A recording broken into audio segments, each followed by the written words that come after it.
implemented what I wanted them to do regarding getting us out of there. But again, if you don't understand the culture and you're messing with it, bad things are going to happen. And I think we had that with Russia. Russia warned us what they were going to do. This is Putin basically said, if you keep taking terrain, if you allow NATO to expand east, we're going to do something. And so everybody ignored it. It's like, yeah, no, we're not going to listen to you. So, isn't it natural though for the Ukraine to want to be part of NATO? I mean, they declared their independence in 1991, and they've had to fight for it. They've slowly lost, ports and everything else until then. And I mean, I know here I am projecting American values on another country, just like you mentioned, but I mean, that's what makes us Americans, the fact that we threw off the shackles of British tyranny and made our own country, and then we've encouraged so many other countries to do the same thing over the years. It's at least understandable that that the Ukraine would want independence. I mean, they weren't always part of Russia, no matter how far back you go. They've always been within the Russian satellite as one of the satellite states since the 19th century. And I'm not here to debate if it's right or wrong. It's just that's the way the Russians look at it. And certain areas within current Ukraine have predominantly Russian populations, and that was one of the excuses. To be honest with you, the reason Putin did what he did back in 2013, a number of surveys were done that discovered all sorts of natural gas and oil resources within the eastern part of Ukraine and the Black Sea. So the moment that those things were discovered, multiple parties wanted Ukraine to go into their sphere. Victoria Nuland and Obama wanted Ukraine in the EU. That's why you saw the color revolution in 2014. Ultimately, this is about resources. Does Putin really care about Russians and Ukraine? Probably not. I don't think so. I mean, that's the excuse he's giving, but I don't believe it. It's about resources. What they saw coming, because these are huge resources. You guys know Ukraine's a huge place.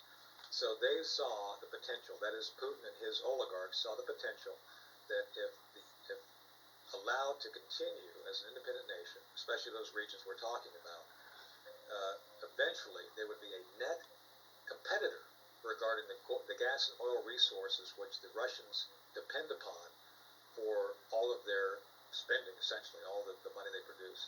So that's what this is all about. Don't liberate. Okay. That's the justification. The real issue is economics. This is always about blood and treasure.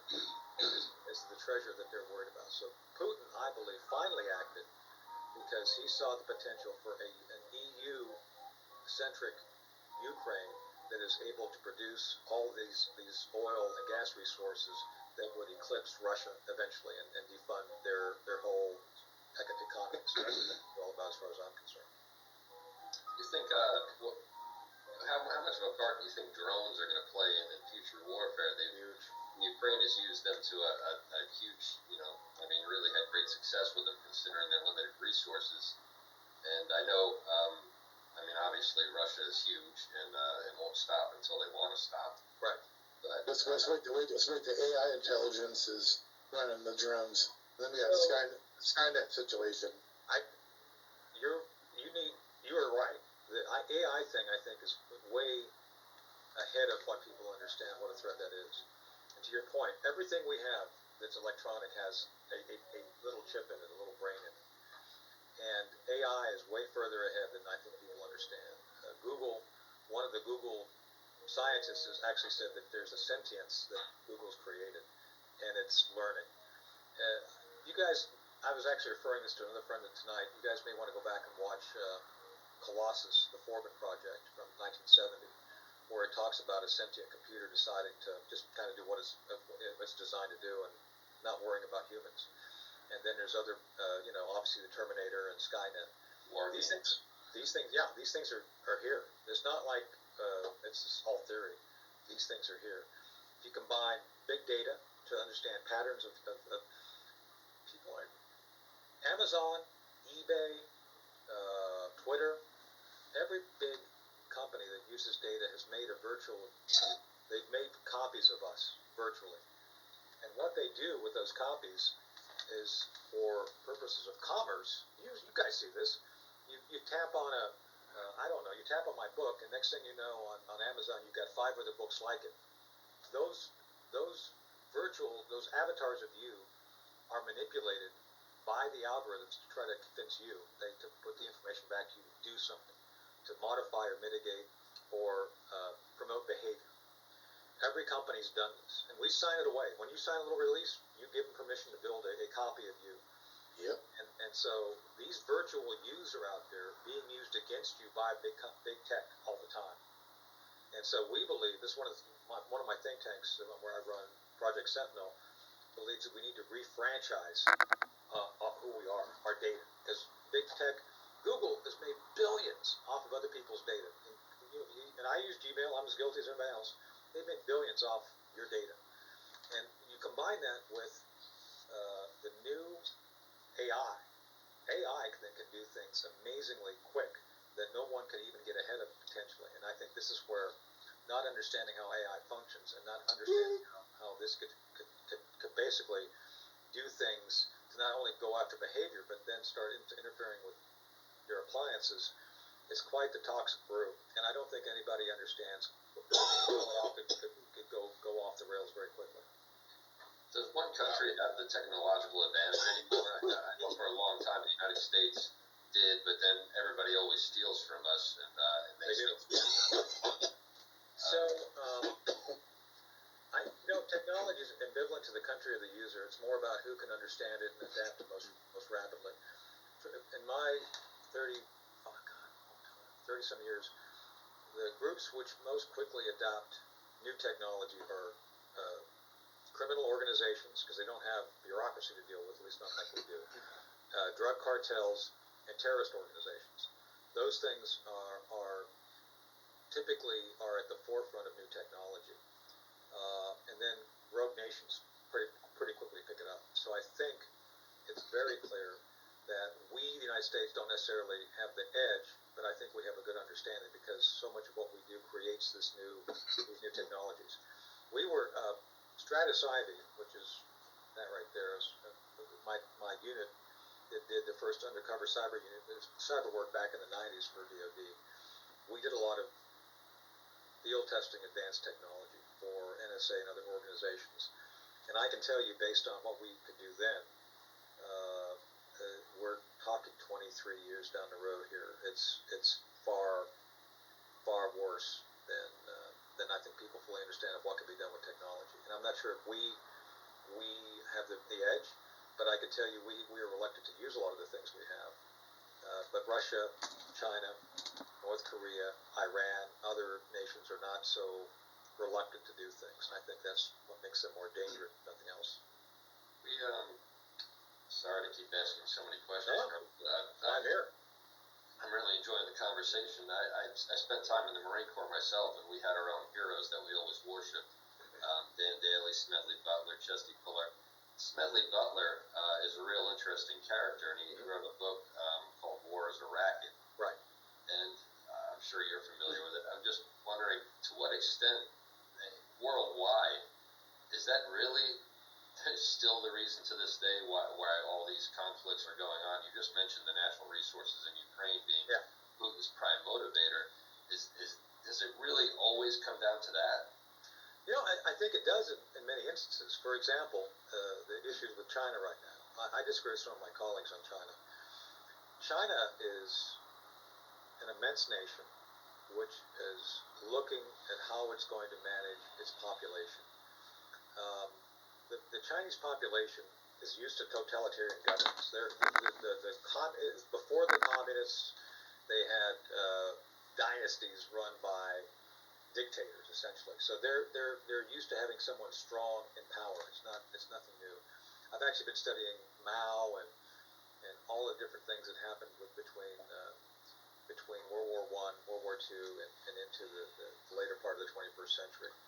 And the Chinese used to fight amongst themselves before they had outside enemies during the century. Basically, the Chinese at this point do believe that they have to find a way to continue to provide for their population. They've raised expectations by giving their middle class real hope. They've built these huge cities. They have all these things going in there. They import a lot of oil because they produce everything. If you go to Home Depot or a Lowe's, like 80% of what you see has been built in China, made in China, and that requires them to have a huge economy to benefit their people. Also to basically take the resources we pay them to build up their military. And at this point, they're more nationalistic than they are communist. That is to say, the Chinese believe, the Ming Dynasty had all this dominance around the Pacific. Our law is older than yours. We just want it all back. So they're going to take it, I think, one way or another. They want to do it by soft means first, by encroachment and expansion. But it is going to be ultimately about two things for the Chinese: water and food. Right now, the Chinese spend as much on finding and maintaining and expanding potable water for their people, billions of people. This is no small issue. They spend as much on water as they do on their defense budget, believe it or not. And the second thing is, how do you feed all these people? You raise expectations, you put them in cities, you've got to feed them. So there's a big competition right now for fish. That's why you see these periodic face-offs between coast guards of the Philippines, Vietnam, South Korea, Japan, Malaysia, because they're all competing for the same fish. They've all got large populations. And so these are the things which are really going to drive the Chinese thinking. Do they want Taiwan? Oh yeah, they want Taiwan. But they think of that as an economic resource, and to invade would potentially actually degrade the value because of the this is a complicated issue. Very complicated. Well, Tony, it's time to go into the round table. We're at that halfway point. We're going to go on another commercial, and we will be right back with the round table. Where's the damn commercial at? Where's it at? Where's it at, damn it? I can't find it. There it is. All right.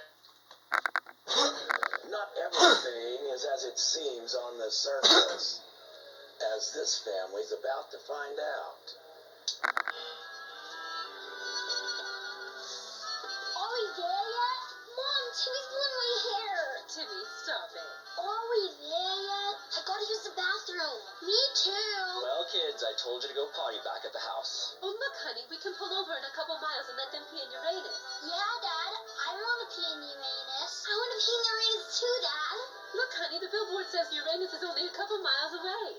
Look, it says the best fudge comes from Uranus. That sounds delicious.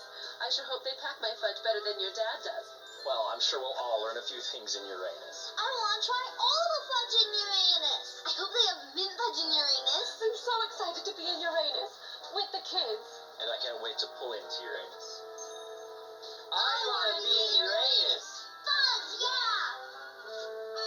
If you live too far away to let your family pee in Uranus, don't worry. You can order your fudge online at www.uranusgeneralstore.com. I'm gonna go pee in Uranus right now. Fudge, yeah!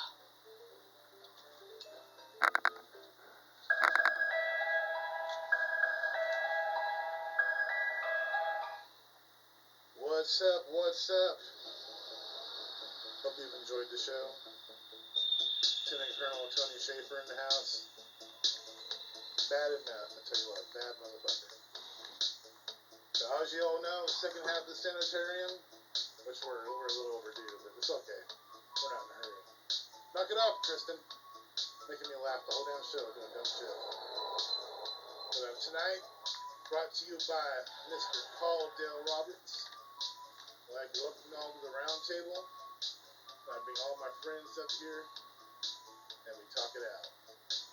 Let me get the echo of my voice here. Hold on. I gotta make it cool for my intro. You guys ready?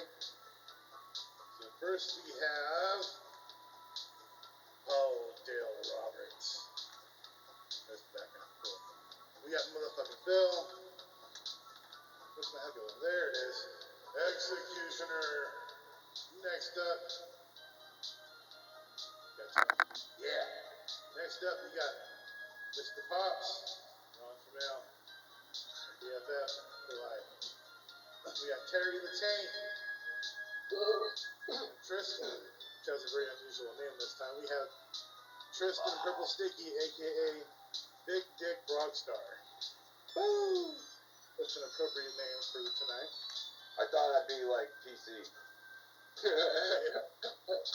Yeah, I told everybody to take it easy. I'm like, you know what? If you want to drink, that's cool. If you want to smoke, go ahead and be cool, but don't be holding up the bong and go. I'm sure you heard me coughing. You heard me coughing earlier, right? I had like 3 people hit me up. Dude, you're coughing on a bong rip. Stop. Yeah, we all heard you coughing. Yeah, it was just me choking on some coffee. You know, I swallowed some of the wrong. Sure, yeah. Shut up. Well, Shut up. coffee. Shut up. Happens to me all the time. I know, but it does. Okay, excellent night. We got Lieutenant Colonel Tony Schaefer, best-selling author. And this guy's a real James Bond, guys. Be nice, because if you disappear, it ain't my problem. I don't work for the Clintons. Well, that's a good thing. You know, there's one. At least there's one more there. Well, I guess in that case. What's up, Maurice? You got one more down there. Who did I miss? You missed Oh, I somebody. missed somebody? I'm missing somebody. Yeah, there's. Oh, shit. Oh, I feel Yeah. bad now. Here's Wrangler Dave. Sorry, I forgot you. Yes. What's up? What's up? Dude, you're like at the very bottom. I had to scroll down. I couldn't even see there was a 3rd set. Yeah, Nice. that happens. I scroll down. I see him like. I gotta thank the Colonel again for being such a good sport and hanging in, hanging in there. No, I do this all the I appreciate the opportunity to try to explain things. I mean, I do this every day. I've done this for 40 years, so, you know. I'd like to believe that all my misspent youth and all the money you guys spent allowing me to have this great career is going to pay off by helping to educate people at this point in time. So. How many languages do you speak, by the way? I only speak 2, Portuguese and Spanish. I went to high school in Lisbon, so I butchered my way through learning some Portuguese. How'd you do Germany? Germany, I actually was working with the Bundeswehr, so we didn't have to worry about speaking the local language too much. And by the way, strangely enough, most people speak English now, so, you know, it is still the dominant language on the planet. Well, then borders open the way they are. I'm sure not much Right. longer. All right. All right. I got you. I couldn't help it. I have a question, Tony. Sure. Shit. So you were talking about after nuclear war, right? Boom. Earlier. Yeah. Yeah. And you were saying what you know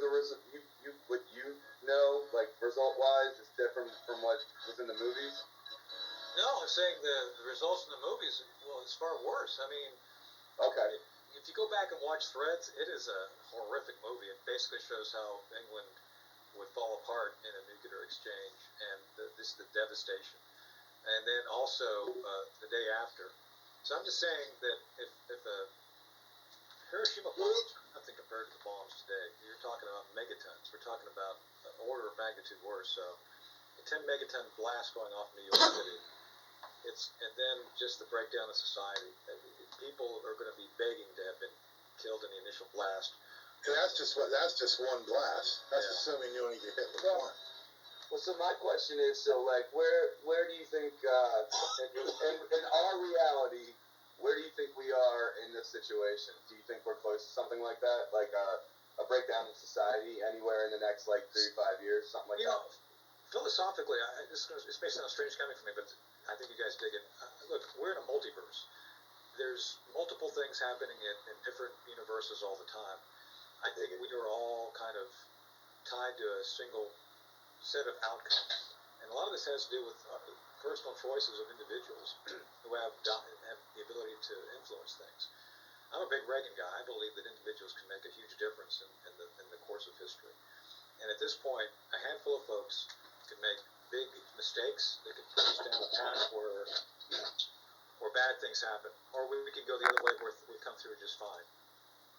I don't know. But I think that the potential for miscalculation, like knuckleheads like Biden, who just, I don't think would care if you lose half the population of the world. I think those guys all think like that. Klaus Schwab. You ever seen that guy? I mean, that guy. Man, that guy is too much. You're gonna happen to nothing, and you're gonna love it. These guys are seriously that evil. I mean, it's just pure evil. The idea, you guys are all like down to earth. I hang out with you, go to the bar, go to we have here in town in Edenton, North Carolina, where I'm at. We have vinyl night. We could go down and do karaoke together. We'd have a great time. Hell yeah. Oh, I'm so down. A little bit of moonshine. I'll sing. It would be great. No, I'm telling you, it's a fun. And my point is, these guys don't think like us. These guys are all masters of the universe, and they think somehow that we're a resource and they can do things to us. And that's why you have people like Schwab and other things. So it's them and what they believe they can get away with, I think, which is the greatest danger to whatever timeline or multiverse. It makes me need to grab all these George Soroses, all these old crippled fucking Disney cartoon villains. Criminal crotches. Yeah. Yeah, I mean, they're ridiculous. And this thing, George Soros has a younger son that's taking his place. I mean, Soros is what, 120 by now? I mean, it's just the bloodline that's going to keep going over and over and over until it stops. That's right. It's going to be the same shit another day in Japan. So, I had a question for Tony. So we're talking about nuclear weapons, right? Well, I don't live that far from a major Air Force base in California called Beale, home of the Dragon Lady and things like that. What about the what they called mutual nuclear destruction? Man. So if Russia launches, that's going to happen, right? It's going to be basically mutual destruction of everything. We're going to launch, and all the other countries with weapons are going to launch, right? That's how the exercises have all gone. So basically, again, we've been exercising this for since the beginning of the time we had nuclear weapons. The other sides have had them. So what typically happens is, I'll give you a scenario. Typically, a battlefield nuclear weapon is used somewhere, either in the Pacific to take out a fleet, on the battlefield in Europe, a small exchange. And because one party doesn't like the fact that they just got their clock cleaned by a nuclear weapon, they launch. And there's two types of targets: counter force, counter value. You live, for better or for worse, you live next to what we call a counter force target. A counter force target is one which has military value: an Air Force base, a fleet, a formation of troops. The theory is nations start off using tactical nuclear weapons on counter force. They're trying to knock out the other's military forces ahead of when they can be used. That was the whole premise of mutually assured destruction. Mutually assured destruction is the term. And deterrence was what, the force on force is what kept everything at bay. And it worked, for better or for worse. The deterrent strategy, there's a whole series of war college classes on this. I don't want to bore you with kind of the theory behind it, but that's so what you're talking about, though, is the exchange expands past counter force. So they get done taking out all the military targets, and all they've got left is what we call value, counter value targets, which are population centers, industry, commerce, all these things which drive society. And inevitably, whenever you start this going up the scale to take out counter force targets, it spills over and goes into counter value, and there's a full exchange, because nobody knows how to stop. And I think that's what the biggest danger is, to exchange. Unfortunately, you'd be one of the guys poached pretty early in a nuclear exchange, just saying. Hey, Colonel. One question I was going to ask you earlier, I know we got into China, we didn't quite get into the spy balloons like I wanted to get into. Hey, I was going to ask you straight up. Yeah. Do you believe in UFOs? Do you believe in extraterrestrial life? So I read a book a few years ago called The Day After Roswell. You guys familiar with that? Yes. Yeah. Yeah. Yep. Yeah. Stupid. So I took that book back when I was an operative at DI, and I took it to some of the graveyards, the older guys. And I said, how accurate is this book? And I gave it to him. And basically he read it, and he came back and said, it's 80% accurate. Whoa. So basically, this is my thinking. If it's 80% accurate, that means the premise of the book, which was something happened at Roswell, really happened. So I do believe. Charlie, turn this shit down. Shut up. Very good. Charlie, too loud. Turn it down. I got it. Go ahead, you're good. No. So if Colonel Corsy's observations are correct, I've talked to a lot of folks. Nobody will out and out deny what he says in that book. So if you accept that book is 80% accurate, the basic premise is that something did happen in Roswell, and that other things have happened, and I do believe that this rash of UFO sightings are real. I actually saw. I've never talked about this before publicly, and I'll just go ahead and put it out there. When I was my dad was in the Air Force. We spent time at Clark Air Force Base in the Philippines. And when I was, I think, 8 or 9 years old, I remember one day at Clark Air Force Base, a large. I'd never seen a picture of this in popular media, but it was like it was a very large black object, and it was a ball, a big black sphere, tied to another big black sphere, tied to a third big black sphere, with a pipe or connector going between the two spheres. This thing, by my estimate, was about 250 meters long. Floated over Clark Air Force Base at a very deliberate pace. And I sat there, and it's like I have never seen a picture in popular media. And I actually, tried to call the base radar and everything else, trying to find out if I saw anything. But it was a cloudy day, and so based on my experience, yeah, I think there's definitely things going on that cannot be explained by any technology that we currently have access to within conventional spaces. So, Hey, Colonel, Look at the Colonel. current recent news article that came out was, I'm really bad with names, but they were saying something about, they expect there's a mothership with like probes into our solar system coming this way, and they're letting out. well, you guys advertise Uranus, so I guess you know all about them, right? Hey, Colonel, Yeah. Colonel. Well, so speaking of They're here for the fudge. speaking of spaceships, Oh, I have one question, real quick. Yeah, Paul. This is Paul's. This is supposed to be Paul's.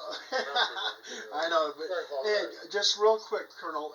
In the 1960s, supposedly some UAPs, unidentified aerial phenomena or UFOs, Yeah. whatever, shut down some nuclear warheads over in Montana. Do you think there's anything factual to that information, or is it just something that's like an urban legend? No, I think in many of those instances there's things going on we cannot explain. The underwater phenomena, I think, is something that is way understudied. And I know there's people in Hawaii and things like that. By the way, here's the book I was referring to, Day After Roswell. For those who have not seen it. I highly recommend it. It's a great read. And if you believe this, then I think you have to consider everything. But back to your question, no, I think there's Arthur C. Clarke, I can't remember, I think it was him, he said, any civilization more advanced than us, their technology could appear like magic. And obviously, if we went back